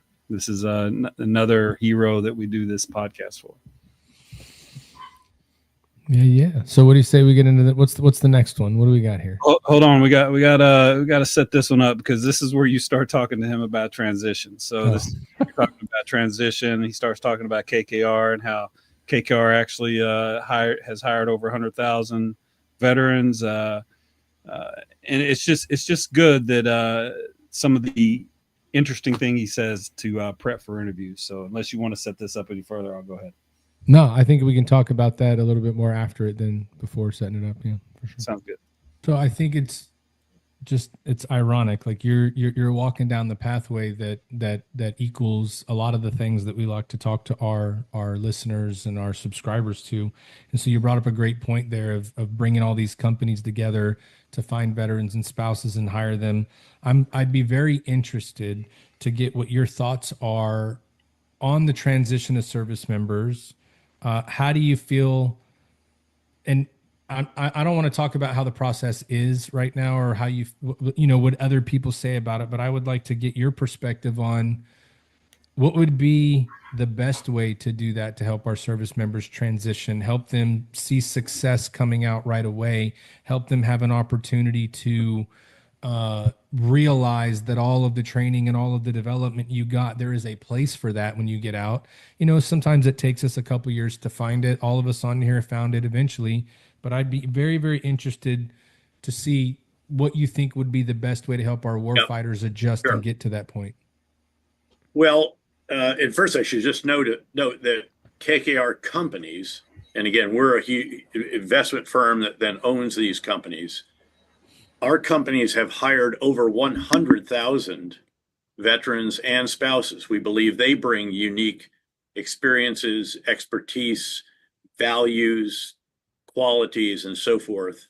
And again, 10 years ago, the veteran unemployment rate was much higher. In other words, they were having a much tougher time. Now the veteran unemployment rate is actually much below that of the general population. We think that reflects a recognition by employers the value of veterans and spouses. Again, they do charity, but they don't do charity just to bring somebody on. They want to find somebody that has what it is they need, and who can then do even more for them with progressive assignments, training, education, mentoring, affinity groups, you name it. As you say, you don't necessarily stumble into the first great future career. Even I had a lot of offers when I left government, but I'd come up to New York on a Monday. I'd stay until Friday morning, and every day it was breakfast, lunch, dinner, coffee, drinks, whatever, until you find that great opportunity that you think will be a combination of rewarding and able to keep a roof over your family's head, ideally intellectually stimulating or energizing, all of these qualities that you hope you'll find, and where your skills, knowledge, attributes can be put to best use. Obviously, this is an individual sport. We all bring different expertise, different skills that we were in, MOSs, what have you, branches, different academic foundations, all of this. And I think it's very important to be very realistic about what you can do and perhaps what you can't do. And then focus. It's almost like a targeting board where you figure out, okay, this I think is the field or the sector or what have you in which I can bring value to a company. And hopefully they will invest in me, not just hire me. And I think that's the big idea. That's the approach you have to take. Now, I'd love to see greater training of individuals as they're in the final months before they get out, not just learn how to write a resume or something like that and all the rest. But I think the key right now is to go out into the marketplace, realizing something different from, again, a decade ago. And that is that employers want veterans because of what they'll do for the companies professionally, not just because it makes them feel good to hire those that served our country in its hour of need. And that, I think, is a very significant revelation. And then it's up to the individual to figure out, how do you sell yourself? It's good to rehearse your appearances so that you are self-aware, that you look people in the eye, that all this normal stuff, which occasionally people need to be reminded how to do. Get a jacket and a tie if that's required. Don't look at your shoes while you're in the interview. Ask questions of the interviewer, not just respond to questions and so forth. And that kind of coaching, I think, can be very valuable. And there are, of course, numerous nonprofits out there that can help with this. We actually usually will employ one or more of those and then partner typically with others. So Hiring Our Heroes is one of them. There's a handful of others that are very good when it is that we pull together these. By the way, we did one at Fort Campbell itself. We've done two, I think, in Nashville, others at Bolling Air Force Base, Washington, D.C. We did one in the Capitol's Arena another time. We've done them in a variety of different locations. It's always, obviously, there's huge military bases, large number of soon-to-be veterans, existing veterans, and spouses. And it really works. And by the way, Sergeant Major Hill addresses the troops, and then I follow and then launch them off as they go around to talk to the different employers who have booths or displays there. Yeah, no, that's good. I think it is important. You said a couple of very, very key things for all of those veterans listening right now. Make sure you know what you got to wear, because nobody's going to tell you what uniform to be in for your interview. Make sure that you practice answering questions without acronyms, right? You have to give them an answer that they're going to understand. But more importantly, what I heard you say is figure out what you want to do. If you know what the industry is, learn about it. Yep. All of our military experience can go there, but those simple points are going to be great because, we've talked to a lot of veterans that they're coming out to try to get a job. You ask a question, they go into a story and you're like, okay, well, that was cool, but you really didn't explain to me what I was asking you, Yep. right? Like, Yep. like don't relate it to this time in, you Yep. know? So, Remember, I'm sure all of you competed at some point in time for whatever Soldier of the Month or Sailor of the Month, Marine, or whatever it may be, and then non-commissioned officer of the month, and so on. And you do murder boards before you do that. Yeah. And your squad leader or platoon sergeant, those who have come before you are tough on you in those practices and all the rest of that. And that really pays off. And why you wouldn't do this, and for what could be the most consequential interview of your life, having to do with your life after the military, obviously that you would want to do that. We did that before every one of my congressional appearances. There's a firm in Washington that actually has the former staff director of the Senate Armed Services Committee. It has some others that were all the key figures on Capitol Hill, even some members of Congress who were, say, the House Armed Services Committee chairman and so on. And, the tougher they are on you, the better off it is on the day when you're doing it for real. One time they were so tough, they got so much under my skin that I just finally said, well, then I'm quitting. And stop. Let's rewind this tape. And so that can be really helpful.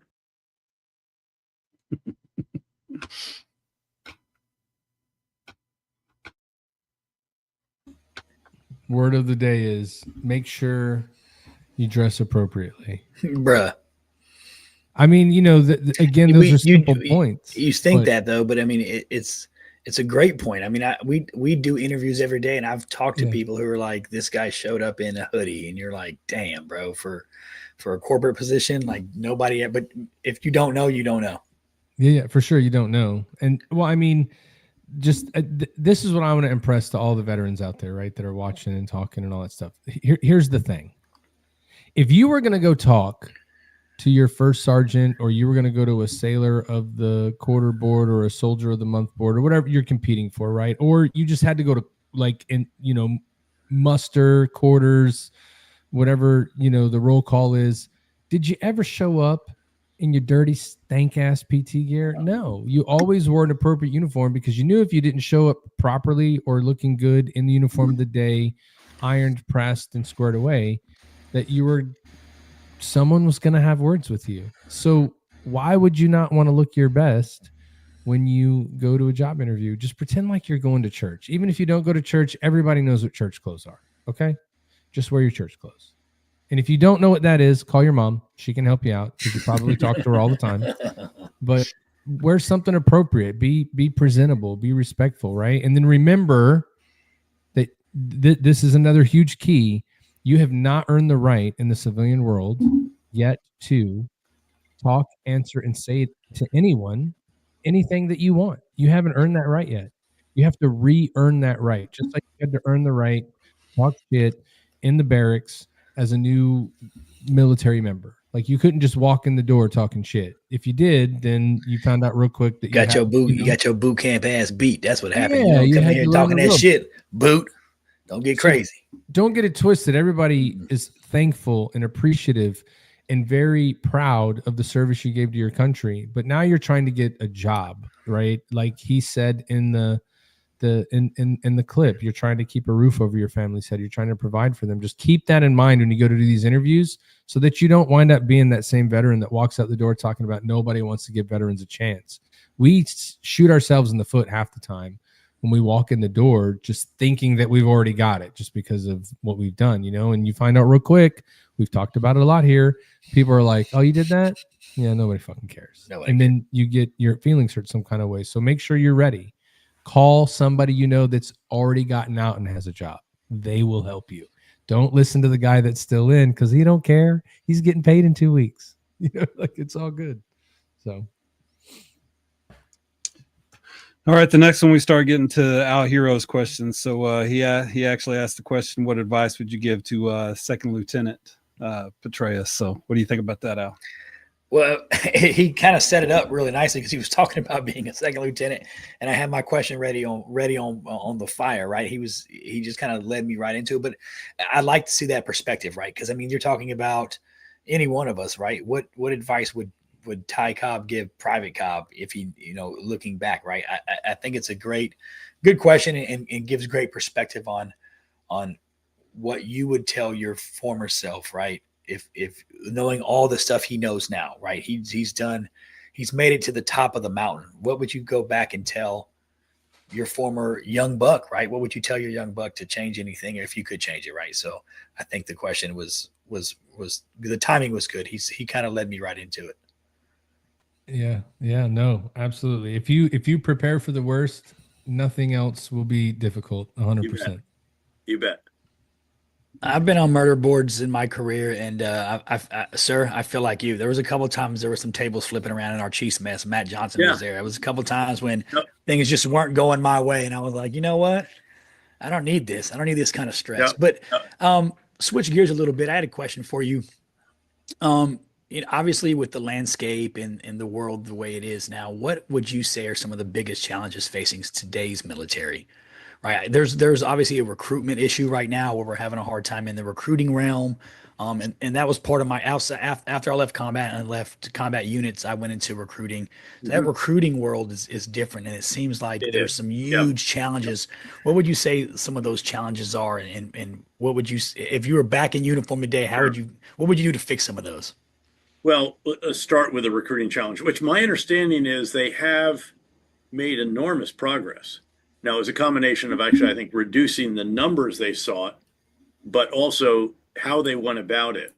And they came up with some really good initiatives. And I believe the Army actually made its mission last year. I think all the services did. Traditionally, it's only the Marines, maybe the Air Force, but they seem to have sought. Now, but the problems are really quite straightforward. There's a problem of obesity in American society. So it's a smaller pool of individuals who can pass the physical fitness test. There are challenges with mental health that disqualify individuals to enlist. There are issues with indiscipline and so forth, some drug use, et cetera. And then there's just a smaller pool. When you winnow all these out, there's a much smaller pool of those who actually qualify, and an even smaller pool of those that have the propensity to serve. And what's interesting is that the highest propensity to serve is from families whose mother or father have served, and they know what it's like, and they realize the rewards of doing it, in a sense, an honor, a privilege, and so on. Our son, as I said, he went to MIT to be a computer scientist, and he called up his second year and said, I just joined ROTC. I said, call your mother. He said, she told me to call you. And he went off and then did. And he was in 173rd Airborne Brigade as a rifle platoon leader on the ground in Afghanistan when I was the commander. Then he went to the Ranger Regiment, Ranger Recon, another tour or two, and all the rest of that. And his wife, actually, her dad had been a F-16 pilot in the Dutch Air Force. Her mom was a evac nurse in the U.S. Air Force. But the problem is that people don't have these kind of role models in mind as much, because less than 1% of the country is in uniform at any given time. And it's only a few percent of the population that actually served at all. So that's one that they've got to figure out how to overcome. And this is why I think it's always really foolish to close down high school junior ROTC or not expand those. You need to get young men and women to have contact with those who are serving and have served. And I think that's a big challenge. But one of the initiatives the Army started is it had people that did want to serve but couldn't pass the PT test. And they said, not a problem. Let's bring you in. This will be free enlistment. And we have a deal for you. We'll pay you to get you in shape. And so they've actually had quite a rigorous physical fitness regime. And then they sail through the Army physical fitness test and enlist. So they've had to do some novel approaches. And again, nothing easy about that. And probably have had to increase some bonuses, et cetera, noting that this is a competitive endeavor too.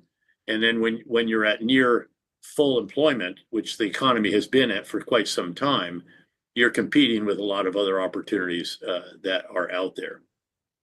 But there's plenty of other challenges as well. Interestingly, the numbers wanting to enlist were much greater when we were at war.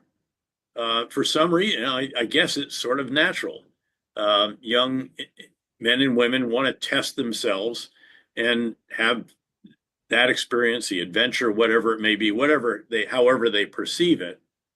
And so we had no problems enlisting during the war or even re-enlistment. In fact, I was privileged to be the re-enlistment officer for what we believe was the largest re-enlistment ceremony in history, 4th of July, 2008, in Baghdad, in the multinational force Iraq headquarters, in a cupola of a former palace of Saddam, how ironic that is. And again, 1,215 soldiers, sailors, airmen, Marines with their right hands in the air. And that was the photo on the New York Times cover above the fold on July 5th, 2008. Why were they doing that? I was actually, there I am with my right hand up, and I'm asking myself, we'd always done, Marvin Hill and I had always done a re-enlistment ceremony on the 4th of July. The first one with the 101st, we just wanted to get 101 to re-enlist. Actually, it turned out to be a good bit more than that. The first year in the surge, I think we had many hundred. And then this year, all of a sudden, because the outpouring of people that wanted to do it was so substantial, 1,215. And I looked at them and I'm asking myself, what is this all about? There's no stock options here. They know by raising the right hand and taking the oath, they're actually going to go back to combat. And many of them were on 15-month tours, because remember, we lengthened the tours for the Army during that surge year. And there they were. And I realize it's because they feel privileged to serve their country at a time of war. They feel privileged to do that with others who feel the same way, even if they're not out there beating their chest all the time about it.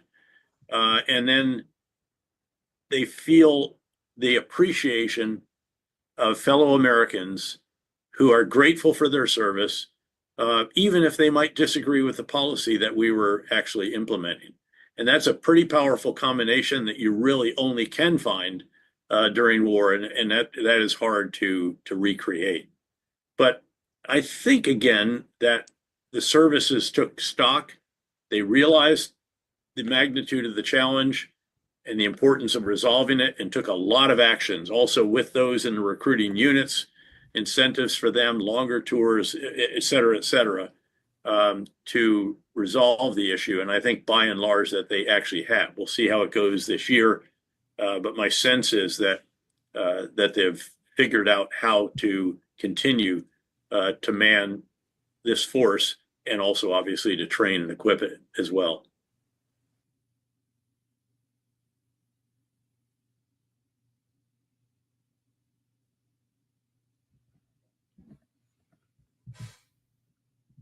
Hello.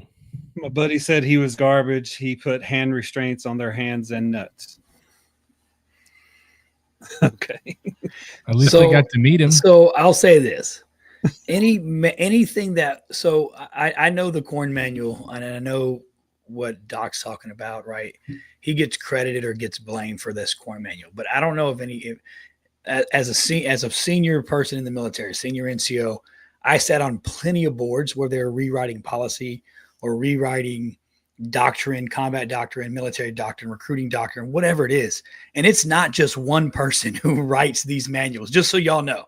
It's not one person's input that decides everything, right? It's normally a panel of people, right? When I was when I was in recruiting, I got to rewrite the Navy's manual. They call it Valor. It's their manual on sales and recruiting tactics and how to actually sell recruiting. So there are a ton of people. And I was, just so you know, Doc, you weren't on the ground as a gunner. Absolutely, I was. I spent 18 months in combat. I was in Fallujah in 03, Ramadi in 04, and I was a lead 50 cal gunner on all of our recon patrols. So absolutely, I was a gunner. Absolutely, 100%, Doc. Just so you know. Anyway, a lot of other people go into, people are involved in writing manuals. So he may get credited or counted as writing that manual, but I promise you, there was a lot of stars and bars in that room that had input on that manual. 100%. Manuals, one person doesn't write doctrine, even as a general. There's a lot of people that are involved. But yeah, I was a gunner, Doc, just so you know. Big dog gunner. Itchy trigger finger. That's what they said. Yeah. Itchy trigger finger gunner. But I was also in Iraq before Petraeus and before that manual came out. I was under Mathis, so I get it. I don't know what it was like for people in 08 and 09, but I do know that, you got to know big picture, right? A lot of other people put their inputs in when it comes to writing policy and procedure. It ain't just one person say so. So. Yeah, absolutely. All right. Well, let's play the hot seat then. Sir, it is poetically 1:01 p.m. So I don't want to take up too much of your time. I know we had you scheduled for 1 hour, but I do have a couple questions for you that I'd like you to be able to answer. It's kind of something we do called the hot seat. So if you had a 1 hour conversation with one person from history, who would it be? Who would you talk to, and what would you talk about? I was actually asked this by the New York Times one time. If you could have lunch or dinner with one person in history, U.S. history, who would it be? And I responded, it'd be General Ulysses S. Grant. In my view, he was the greatest military leader of the United States. That doesn't take anything away from George Washington as the father of our country, or Eisenhower, who was the coalition leader of the liberation of Europe and all the rest of that. But there really is no other figure in American military history who was brilliant on the battlefield. At the tactical level, he was a brigade, actually one star, had a number of brigades under him in the Land Between the Lakes campaigns, Donelson and so forth. Then as an operational commander, Vicksburg, where he had multiple divisions, and the riskiest campaign, so risky that his closest lieutenant, General Sherman, insisted that a letter be put in the official file registering his concern about the risk of cutting loose of your supply lines, going all the way out to the east, engaging piecemeal the Confederate units coming to reinforce Vicksburg, and then turn and lay siege to Vicksburg. And again, that victory came on, I think, the 4th of July of 1863, as a matter of fact, and overshadowed a bit by Gettysburg at that time. Lincoln then brings him east. He's finally found his general. He's tried virtually every other senior general in the U.S. Army, and they've all been found wanting. McClellan twice. Remember, he actually was so frustrated. McClellan had a case of the slows. He was a great trainer, but he just never wanted to actually fight. And when he did, he'd meet some obstacle and then withdraw quickly back to the capital. And then on the way, of course, Grant resolves the issues at the battle above the clouds at Chattanooga, saves a beleaguered force that was there, and they attack up the hill and just keep going. They were supposed to allow another unit to pass through them, and they had so much momentum that they continued, won a big victory there. He comes east. He designs for the first time a true strategic campaign plan for all the forces, but in particular, of course, to defeat the Army of Northern Virginia, led by General Lee. And frankly, he really was, as a title of a book. In fact, I'm interviewing the author tonight for the Grant Monument Association, something I do every year for them, who wrote a book titled The Man Who Saved the Union.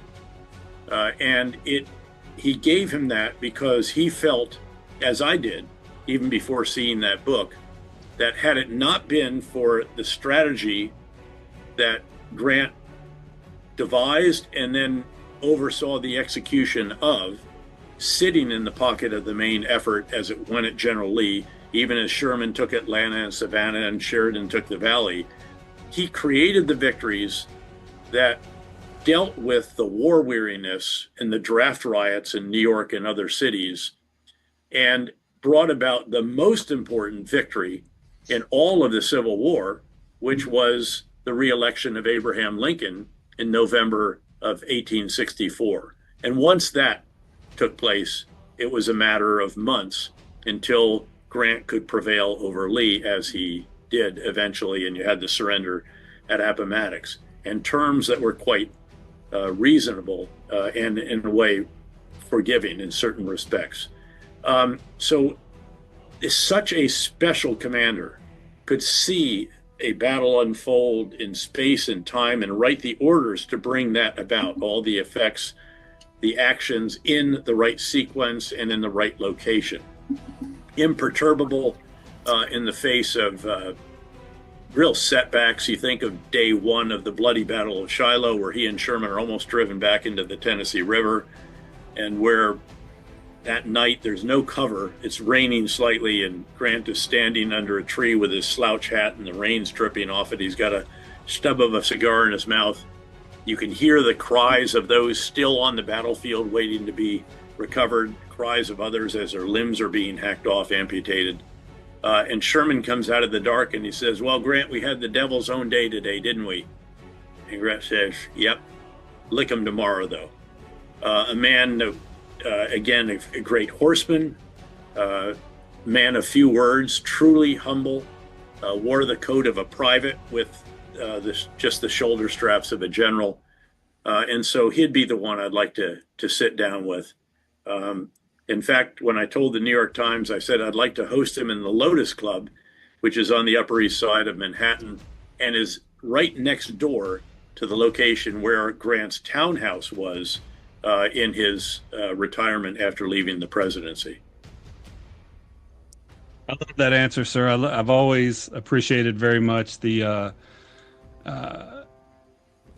logistical effort it takes to move a division from Fort Campbell, Kentucky to Kuwait. So the fact that you have studied so much, as many generals have, like you said, you were the guy that was in the driver's seat at that time, and I've heard you brief. I've heard you be briefed in so many bubs at Mosul and at the D-Rear talking. I've never heard you do impressions before, so I appreciate you do the impression. That's something Absolutely new that I've not seen before. Well, sir, I don't have any more questions. I am completely honored that you came on our show. Thanks for putting up with my pestering for the last 20 years. Privilege is mine. You bet. Yeah. Thank you very much, sir. Great to be back with you. Yes, Yes, sir. Aerosol. Aerosol. Have a great day, There sir. you go. Bet. Thanks, Hoorah. shipmates. All right, sir. Thanks, shipmates. I like that he threw the shipmates in there. Yeah, as you can tell, there's a lot of comments. You know, I want to show some of these just out of respect for the audience. Winning the hearts and minds, haha, his doctrine killed soldiers. Well, I will just challenge that notion to say that there's no way I can defend every single doctrine that he had, or no way that I can say that he had all the answers. But what I can say was that I served under him a bunch of different times during deployments, and war is hell. It's very difficult, even for the person whose shoulders all those decisions kind of rest on. So there's no way that 20 years later that I'm going to be talking about one little thing here and there. I know all these issues that you brought up are huge. I do want to show them. So you did say that his doctrine killed soldiers. I'll say that in war, soldiers do die. It's a terrible part of war, but they do die. And then what does Doc Powell says, did you ever review a manual that told you to let little children get sexually assaulted in front of you because winning the hearts and minds? The way I would address that is there's no way that I can tell you that I didn't want to shoot every person that I saw slap a child. I wanted to shoot every one of them. But what if we did, Doc? What if we did shoot every one of them people we saw? So I saw this redheaded woman in 2003 come out of a place, had on like American looking clothes. 2003, before the IEDs started. Some Iraqis came out. We were doing a dismounted patrol. Slapped this redheaded woman like she had just done something terrible because she was looking at the soldiers. So what would happen if I happened to have a saw on me? What would happen if I shot that dude? That would have caused an international incident. So I'm sure there's a lot of other considerations to be made. So 22 years, yeah, it's terrible that kids got sexually abused. It's terrible that is part of their culture. But what I'll say is we were there to win a war, and a lot of those things that happen in their culture, they need to figure out. And there's no way I can defend what happened there in every single thing. But by and large, the United States military is the world police, and for what the mission that we had, I think we did great. And that's the sentiment I want to convey with this. But And I was going to say, I'm guessing Mike works in corrections. So thank you for your service. I'm guessing you served as well. So thank you for your service after your service, brother. I know my wife worked in the prison in Santa Rosa County for 5 years. So I know what that's like. And I will tell you this, you said strong talk from Navy people. Absolutely, bro. Because boots on ground's boots on grounds. I don't care if you're Air Force. I don't care if you're Army. I don't care if you're a pogue and you sit behind it. You're a fobbit. You sit in the fobbit all day. If you're boots on ground, then my hat's off to you. And I don't care if you're fucking Navy, Air Force, Boy Scouts. If you're a Boy Scout and you're on ground, bro, you're boots on ground.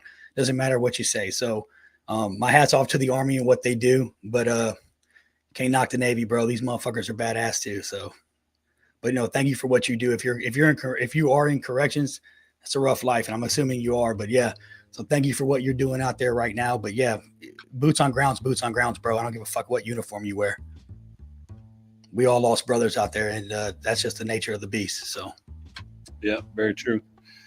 Future guest this next week, we're going to have William Stevens on, Army veteran, field artillery.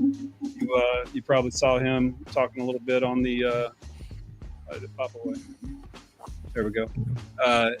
Saw him talking a little bit in the comments with 1821 production. So he's got a book coming out. We'll talk to William Stevens with Army veteran, field artillery next week. Yeah. Hey, and somebody made a comment too. They were talking about from 1821 Productions. Man, absolutely. Audie Murphy, bro. Absolutely. That would be an amazing interview to sit down with Audie Murphy, dude. Oh my God. I couldn't even imagine. I probably would shit myself. I probably wouldn't even contain myself. So I'm with you, brother. That is absolutely like stud of all studs. Yeah. I wish you wouldn't have said it because he's our guest next week. So well, that just means we won't ask him that question. That's that question on the. Yeah. All right. For sure. Well, I think it's time to wrap it up. I don't know what you guys think. I will tell you, Al, thanks for jumping on. I know that you've been driving a lot today, so I'm glad to see you, my brother. I'm glad you're able to get on and share some of the sentiment from talking to General Petraeus. But for everybody who's in the comments today, I just want to say thank you for making the comment. I appreciate it. I appreciate that you have that viewpoint. I appreciate that you have your opinion. And if there's one thing that we're going to do here is we're going to let you have that opinion 100%. We're all out here doing the same thing. We're trying to tell stories and help veterans along the way. So, just keep that in mind. And anytime you come in, you're welcome to say whatever you want. The conversations will be exciting and engaging for sure, but we're happy to see your opinion. So thank you for everybody that's tuned in. Thank you for tuning in another week with us. We appreciate it. We love you guys. A couple of things to put out. We're still selling t-shirts. We showed you guys the total last week. Thank God Al wasn't on because he'd still be talking shit. So we need to make sure we correct that number. Remember, the black shirt, the whiskey, it's the best. You got to buy that one. They all go to a good cause. SameFlagSameOath.com. That's where you can get them. And we're looking to give a veteran nonprofit charity some money this year. So there's our totals. That's where we're at. Again, you got a story to tell? Reach out to us. We'd love to hear it. We'd love to find a way to get you on and let you express everything that you've been through and your experiences and how that can help somebody else. Every week, we're here. We can't wait to see you next week. We appreciate everybody joining. And like we've said a couple times today, we're live every Tuesday and soon to be Thursday on TikTok, Instagram, Facebook, YouTube. This General Petraeus full-length interview is now up on Spotify. You can go listen to it in the full length if you would like. And then this will be up on Friday. But on Fridays, all of our podcasts are released everywhere that you listen to your podcast. So thank you, everybody. We appreciate you watching. That's all for me, and I'm out. Love you guys. Oh shit, it's me. Hey, no, obviously I came on late. I missed the last couple of weeks. Sorry, fellas. I've had a lot of shit going on. No excuse. That's an excuse. So I'll do better. But no, like I always say, reach out to somebody and tell them you love them. Reach out to a battle buddy or to a friend and just tell them you're thinking about them and you want to see them tomorrow. And just make sure you tell somebody you care about. I mean, they're on your heart, on your mind. So that's really all I got. Don't pet the sweaty stuff, baby. Pet that sweaty stuff. You know what I'm saying? Pet it up. Pet it up. I love doing this episode. It was great to have the guys get to talk to General Petraeus. Love the information he came across. I do want to close out this episode with the OIF rest in peace version of our end of deployment video that shows all the people that did pass away during OIF 1 with the 101st Airborne Division. So.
If you or someone you know is in crisis, contact the Veterans Crisis Line at 1-800-273-8255.